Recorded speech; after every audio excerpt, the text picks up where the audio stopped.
Pat from Pat 7 Music. Welcome back to another video. Now, if you've clicked on this video, it makes me very happy because it means you care about your playing. It means you want to become a better songwriter. You want to become a better soloist. You want to write your own riffs. You want to understand what's actually happening when you play the guitar, and you want to understand when other people write songs, how do they do it?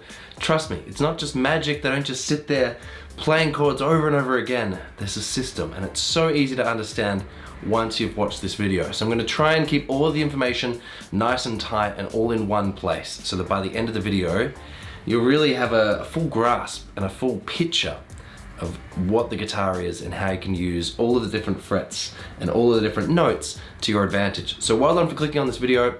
Let's dive in right on now.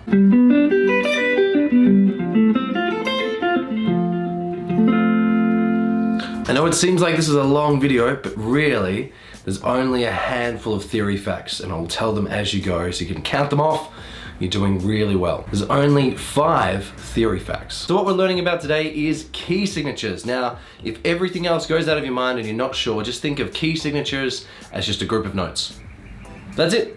So really easy to remember. So if you have no theory background before, this is the video for you. If you have a little bit of theory, this is still the video for you, and it will definitely really help you with your playing. Now there's 6 different strings. There's, depending on your guitar, 21, 22 different frets on each different string. So many different combinations of notes. It can be really hard, and you can fall into the trap of learning chords just by different shapes and learning scales just by different shapes. But the problem is you never actually fully understand what's going on. You've just got a whole bunch of shapes and you've got some music happening, but then they don't really tie in together. So that's what we're trying to do today. We're trying to bring it all in together so you can write songs and become a better musician. So when it comes to key signatures, they are a group of notes. Now from that group of notes, you can make a series of chords. And from that series of notes as well, you can make a series of scales to play over those chords to solo. Or you've got those chords, well now you've got a group of notes that you can write a melody to put on the top of those chords. So there's no coincidence that so many of the best songs and the biggest songs are all written within one key signature. Now if that doesn't make sense and it went straight over your head, just think what that means is all those amazing 4-chord songs like the ones flashing on the screen now, thank you future Pat, is all of those songs were within one key signature, or they used one group of notes, and that's what we're going to learn about today. We're going to talk about major key signatures. If you're unsure about even the word major, just think of major being happy. That sounds like a happy chord, right? As opposed to a sad chord.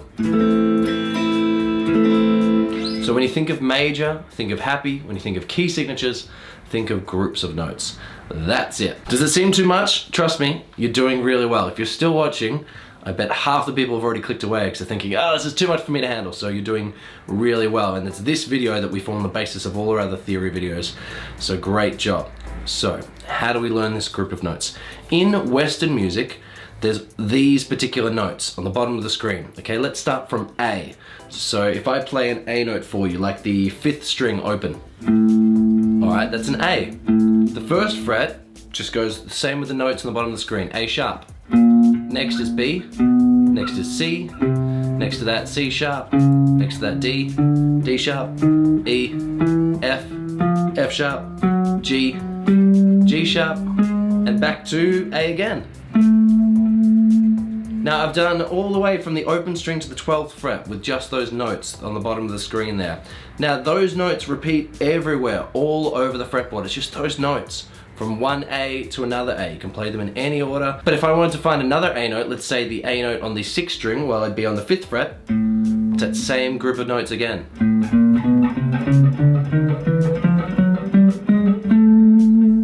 That's it. So you now know all of the notes that are in Western music. Now that's so helpful because now you're not looking at all these different frets and all these different numbers. You're looking at the same group of notes over and over again. They may go up in pitch, they may start below A and start on E, but it's just the same order of notes. You've only got those 12 frets. Think about that, right? So we start on A. 1, 2, 3, 4, 5, 6, 7, 8, 9, 10, 11, 12. So you start on one note, 12 frets later, you've got your next octave, or you've gone from one A to another A. Okay, you're doing really, really well. Now, I'll just answer 2 quick questions that I'm sure maybe you're thinking, but Pat, next to B and C, if you're looking down below, next to B and C, there's no sharp. Next to E and F, there's no sharp. So that's just how Western music has been decided, that between the notes B and C, there's no fret. So B is right next door to C. And E is right next to F. And there's no fret in between those two.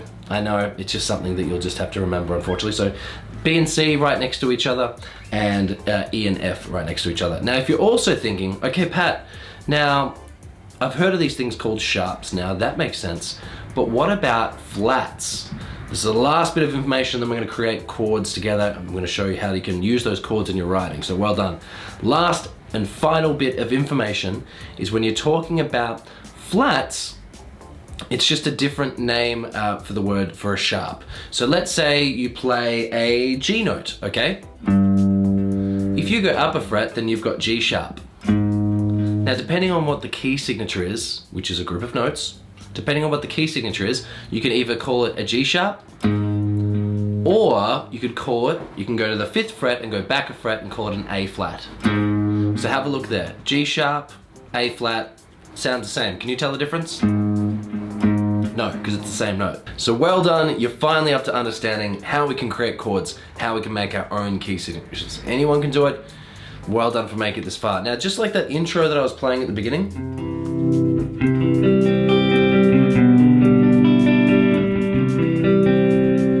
how did I know what to play? I wasn't just mucking around, I was just thinking about, all right, what's this key signature? Or what's this group of notes? How can I play a series of chords and use a melody that uses that group of notes? I know it's gonna sound awesome already because I've got that theory. That's what I'm gonna teach you right now. So when you're creating a major key signature, major group of notes, all right, all that you need to remember is this formula, and I'm gonna tell you how you can actually practice this at home as well. So all you need to remember is tone, tone, semitone, tone, tone, tone, semitone. Now, if you're thinking, Pat, I'm not a scientist, what does that mean? Just think of tone as meaning 2 frets away from something, and semitone being a single fret away from something. So if I picked a G note, if I wanted to move up to A, well, it's a tone, so it's 2 frets away. And if you look at those notes below, you'll see it's 2 letter names away. I have to go G, G sharp, then I'm up to A. Or you could think, well, if you're playing the 7th fret on the E string, you're playing a B note. If I want to play a C, well, have a look below, it's only a single fret away. It's only a semitone, it's right next to it. B, C. So sometimes in music you'll go from tones, 2 frets, sometimes you'll go semitones, a single fret. So T equals tone, which equals 2 frets, semitone equals single fret. This is the last part, so you've done so well, great job. So when it comes down to making your own key signature, creating your own chords, writing your own songs, remember that formula, tone, tone, semitone, tone, tone, tone, semitone. There it is on the bottom of the screen. Let's play it right now. Let's play it from the 3rd fret on the 5th string. We've got a C, okay? Well, we're gonna go up 2 frets. Then we've got D. We're gonna go up 2 frets again, we've got E. We're gonna go up a single fret, we've got F. A tone, G, another tone, A, another tone, B, and 1 semitone, C. So we've actually played, if we were on the piano, all the white notes, C to C. We've played no sharps, no flats, and that is the C major key signature, okay? There should be applause, fireworks going off, because what you've just done, if you played along or if you've just watched me, that's fine too, is you've made your first key signature. That is the C major key signature. That's all it is. It's just a group of notes. If I was to play it in a different position,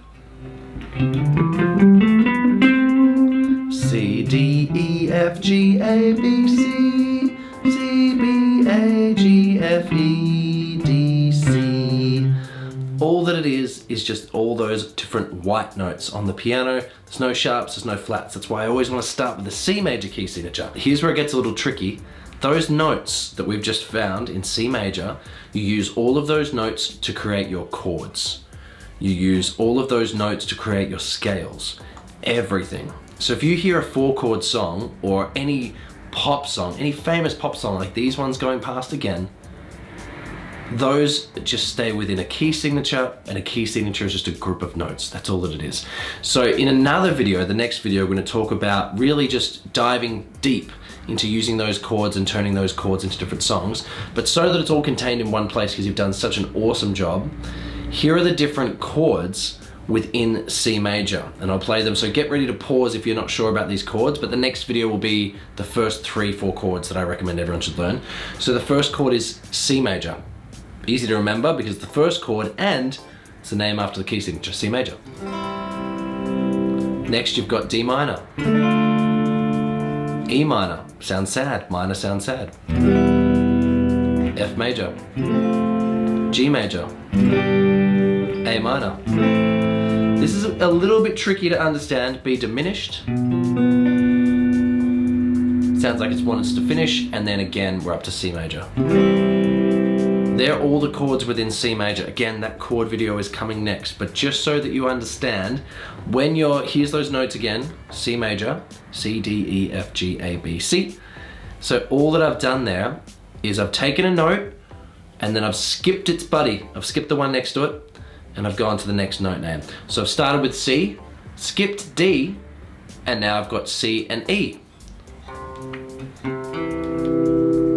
Okay, there's 2 notes. What I want a full chord, okay? So how am I gonna make C major? So you've got E, skip E, and go to G. So there you have a major chord. Now I only know it's a major chord because I know the series of chords within a key signature. So let's learn that right now. But remember, if you want to go back and learn any of those chords, you definitely can. So before I teach you this order of chords, you're doing an awesome job already. Just understand that all I want you to get from this video is just knowing that this is how you make a major key signature. Tone, tone, semitone, tone, tone, tone, semitone. That's it. Then from that group of notes, that key signature, you build chords, you build scales, you solo over it, you connect it. It's so much easier to understand. So just like there was that order of tones and semitones, there's an order of chords. So let's look again at those notes. So we've got C to C, right? The first chord is a major chord, it's a happy chord. Next chord is a minor. Next is a minor. Next is a major. Next is a major. Next is a minor. Next is a diminished. Next is a major. And that doesn't change. So now what I'm gonna do, let's just quickly change it to D major. The chords stay the same. So the first chord would be a D major. The next chord would be an E minor, because it's the second chord, and so on and so on. The next chord after that would be a minor again. So you just take that order of chords and apply it to anything. So, final wrap up of this video. You've done so well. I know it was a long one. It was much bigger than I intended, but I thought, I don't want to make this video and just only teach you one thing and not be able to use anything. So what I would do, how I would practice this information, is what I used to do is I would just play those C major scales. So there's the tab. Here's the tab if you're going to play on one string. What I would do is I would just pick any fret and I would just play out a major scale. Just remember tone, tone, semitone, tone, tone, tone, semitone. So if we were going to play on F, okay? Tone, tone, semitone, tone, tone, tone, semitone. Now we've just played the F major scale. I would just pick any note and just start playing those different scales on one string. I would also write down the different scales as you're playing. Write down those different key signatures. So how are you going to use this information that we've learned? You've sat through this video, you've made it. What I would definitely just remember is, what is a key signature? It's a group of notes. Think about that. Think about your first key signature is C major. Here's all the chords again for C major.